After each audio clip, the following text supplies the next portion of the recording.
What's going on, guys? It's Dan here. Welcome back to another edition of the DanQ review. Today we have one game on the lineup.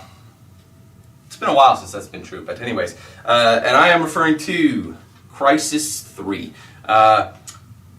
Everyone loves Crysis just because of the, usually for PC gamers, just because of the image quality of this damn game. I remember seeing the original Crysis maxed out on a PC, and it was beautiful. You should have seen this damn thing. It was unbelievable.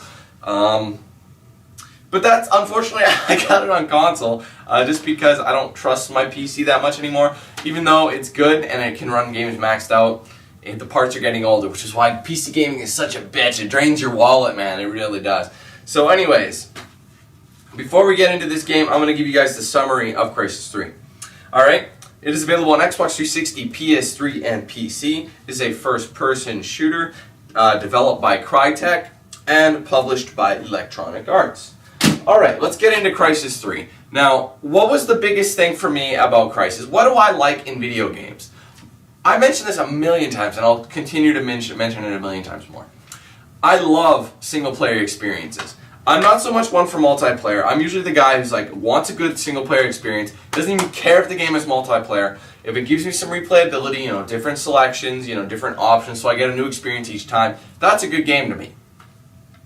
Now, when I played Crysis 2 back in 2011, there was a major setback that I thought about the game that I felt it needed to be changed, okay? In Crysis 2, the single-player campaign did not seem too out there, I understood it, and I know where they took the game, but really, at that point, Crysis 1 and 2, they were trying to basically show off the game's look. Now, from what I understood, Crysis 2's graphics on PC took a dip, just because of the console transfers, because Crysis 1 wasn't available on the original consoles yet. And, Crysis 1 I don't think was available on Xbox 360 or PS3. When did the game come out? Like 2006, 2007, something like that? I can't remember. But, so basically they focused on shooting and the cool physics of the nanosuit, things like that, gameplay itself. And the story kind of suffered for it. I understood the story, but it was just kind of thrown at you, Oh, here are these aliens, there's this and that. I know a lot of people are going to be like, what are you talking about, Dan? They clearly explained what was going on. It was a great game, but I didn't really think it was overly phenomenal, you know what I mean? So when I popped in Crysis 3, I didn't have that much expectations for it. I wasn't really setting the bar very high for this game. And I'm sure a lot of people, because it's also released on the same day as Metal Gear Rising: Revengeance, I'm pretty sure that Metal Gear Rising outsold this game. So, is that a good thing? I don't know, I'm not going to say. But, let's talk about the single-player story. With that being said, Crysis 3 does things that I was very impressed with, okay? With single-player wise, you learn way more and you feel way more in touch with your main character. Prophet, or, what was his real name? Lawrence, I think. Been a while. Not really, but I tend to forget things easily. We're just going to call him Prophet, okay? He's Prophet. And he's not just your typical military super soldier thrown into some crazy, high technological suit, and high technologically advanced suit that gives him the biggest edge. No. Because of the events of Crysis 1 and 2, mainly Crysis 2, towards the ending is where it really got interesting, at the end of Crysis 2, the effects of this suit are having a toll on Prophet's mind, okay? That's what I love. When something in there messes with your character's head, or this and that, to the fact where they're going to act irrationally, they're going to act they're going to do random bursts, they're going to be what's the word I'm looking for? They're going to be eccentric, they're going to do crazy things that they didn't do in the other games. And the suit was basically starting to take control of Prophet. Because his DNA was infused with basically the nanosuit's reconstruction, as well as Ceph DNA, which is the alien race, the Ceph. So basically, he was part human, part machine, and part alien, or part Ceph. So he was like the ultimate killer. Now, the thing about the single player that I love the most, I'm saying that, okay, it's really interesting how it's taking its toll, it's getting to his head, but he actually it's an interesting story. Like, you follow an old companion, Psycho, and you learn about what happened to him in his suit. You learn about his past, what happened there, and you also learn about all the things that happened in basically Crysis 1 if you didn't play it. You know what I mean? Because Crysis 2 they didn't even mention Psycho. I don't think. It's been a while, but at any rate, you learn way more about Prophet's past. There's more backstory. There's more explanation as to how he got where he is today, and if the suit is good or not. Now, like I was saying though, the story, because of that, really interesting, especially the last couple levels.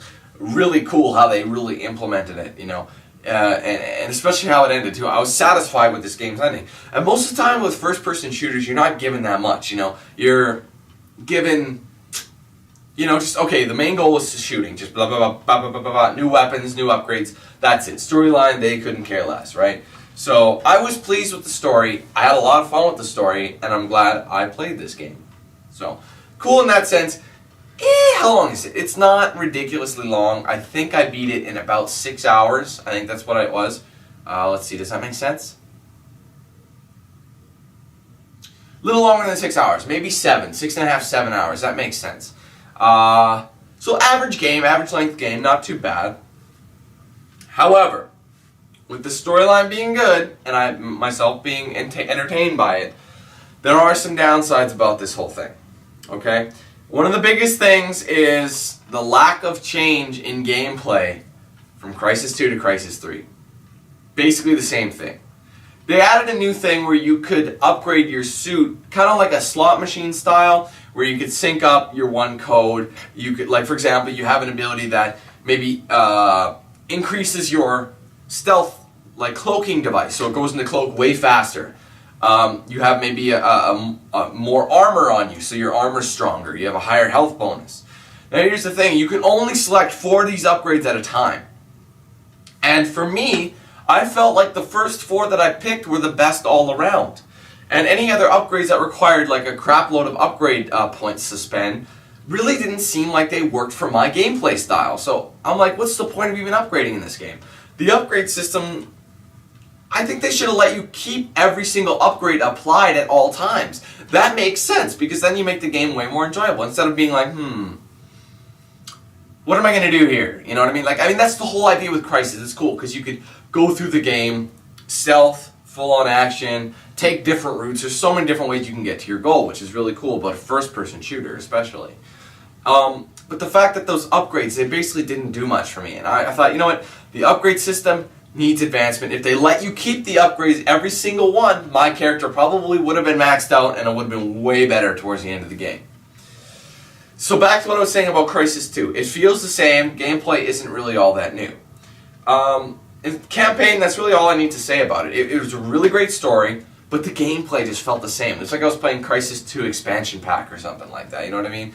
Very little improvement. However, since I didn't play it on PC, I can't say the graphics. From what I heard, they what the developers called it, they were meltdown PC graphics. Meaning they would kill your PC at the highest setting. Like your PC would start a fire trying to maintain the graphical look and like strength and whatever you want to call it of this game. But I don't really put graphics into play because of that. They don't make or break a game. It's usually the gameplay, story elements, that sort of thing that make the game for me. So, that being said, let's go on to multiplayer. How is multiplayer?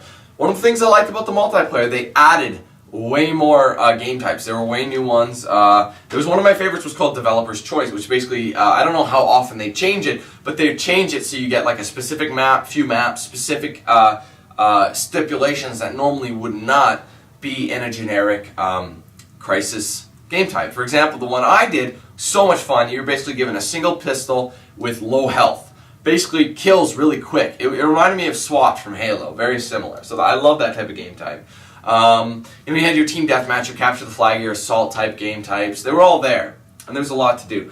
But like I said, it felt like Crysis 2, exact same thing. It even looked the same. They even brought back classic Crysis 2. Oh, I wouldn't even call Crysis 2 classic, you know, if it was Crysis 1, but I think Crysis 1 was single player only. But anyways, Crysis 2, there were a few fan favorite maps that they brought back. Here's the thing, the fan favorite maps, I played more than any other goddamn map. I want to play the new maps. There were like 6 or 7 maps I never even got a chance to play because I kept getting the same maps every time. And I know people are like, Dan, why don't you just custom search it? You can't. You can only do a quick match and then they give you the maps you want. You can quick match the game type. That's pretty much it. So the problem with this game, the game's biggest downfall, was the fact that it felt so similar to Crysis 2. Now, I'm sure a lot of people are like, Dan, I really had fun with that. I thought it was enjoyable. Gotta keep in mind, I'm someone who plays all games. So I see it all. I don't like a particular single game. Maybe I do. Maybe I like it because I played it a lot in the past. But at the same time, I don't like a specific genre for that. Like, I'm not the type of guy who buys only FPSs. I like my RPGs. I like my FPSs. I like my third-person shooters. I don't even need third-person shooters. I like my drama games, like Heavy Rain type thing. I love that kind of stuff. My detective games. I love those. Like L.A. Noire was awesome for me. One of my favorite games in a long time. Games like that I love, but you gotta understand, I try to look at each game from its own thing, not from a fanboy's point of view. And that's basically the easiest way to put that. So looking at Crysis 2, really cool that they upped the story like the way they did. They added a psychological factor and they brought way more backstory and you understood a little bit more what was happening. At the same time, it felt a lot like Crysis 2, same thing with the multiplayer. Even though they introduced like way more maps and way more game types, the game types weren't all that crazy and you rarely played any of the new maps. I know that sounds funny, but I never did. Maybe it was just bad luck for me. But that's what I'm just letting you know. So, people are going up and down. I'm looking at these mainstream reviewers' ratings, and they're giving it like ridiculously high scores. And I gotta agree with some of them. Like some of them are saying 9, some are saying 9.5 Game of the Year. Really? You think this is Game of the Year?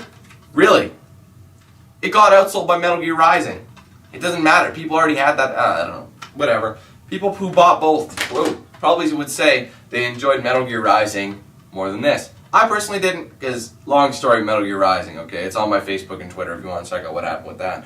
But, I had fun with it. It was a great story. However, felt like Crysis 2 to me. Very similar, nothing crazy, you know? Because in Crysis 2 you played as Alcatraz. It was just kind of confusing. But anyway, what am I going to give this game? I'm a little up in the air with what I want to give it. I don't want to give it anything higher than an 8. I don't want to give it anything lower than a 7. So I'm kind of in between. I don't know if I want to give it a 7, a 7.5, just because of what it is. You know, if I were to go more fanboy or more, you know, I love my shooters, you know what? I'm going to give it this. I'm going to give this game a 7 out of 10. Why do I say that? I just explained it. Pay attention. That was a trick question. I'm just kidding. But honestly, that's it for me. You need to give me more than just the same gameplay. Try and shake it up. I mean, the bow, don't get me wrong, that bow is flippin' awesome. I forgot to mention the bow. The bow was the coolest addition. I love that bow. I'm sorry. I just had a bow orgasm. See what I did there? Anyway, but the bow was awesome, but it wasn't enough to change the gameplay style. A lot of fun, single player, multiplayer, that's all I'll say. So, I'm going to give this game a 7 out of 10. Great game, but it seems similar to Crysis 2, even with the additions to the new game. But that's how FPSs are, unfortunately, who follow a franchise of FPSs. Usually that's the case. They don't feel too fun to me anymore, especially. But if you have a new IP, it's whoops, that can stay there. It's tending not going to entertain me as much. So. 7 out of 10. A lot of people are probably going to be like, no, I don't agree with that. Some people are going to agree. Let me know your thoughts on this game. I love hearing your guys' thoughts on these games that I play because it allows me to tell you my thoughts and vice versa. You're like, no, Dan, I think you should have done this. You should have said this. Whatever. Like, let me hear your points. I'd love to know what you think of the game, what score you would have given it. Everyone's thoughts are different on it, but I'm giving it a 7. I'm sticking by it. Definitely above average. Really good game. Worth the money? I'd say so. You like your FPSs? I would definitely grab this game for sure. So, that's it for me, guys. Thanks for watching this edition of the DanQ Review. Stay tuned for more gameplay coming up right away. So until then, guys, thanks again. Take it easy, and I'll see you next time.